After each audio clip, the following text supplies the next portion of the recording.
Hey everyone! Today, I'll show you how to create a mask in Figma. Let's create a circle mask around a player from our Pacers gaming team. First, we need a shape.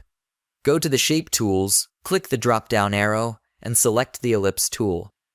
Click and drag to create an ellipse, holding Shift to make a perfect circle. Once the shape is created, drag it over your image.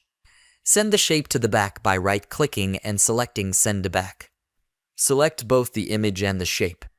Right-click again and choose Use as Mask, or click the mask icon in the toolbar. This creates a mask group, using the ellipse shape at the bottom as the mask element.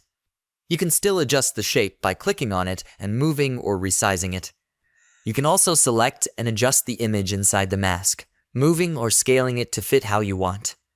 That's how you can mask shapes, or mask in general, using Figma. Thanks for watching. This video is part of a playlist with more Figma tips. Check out the full web page design tutorial in the description below.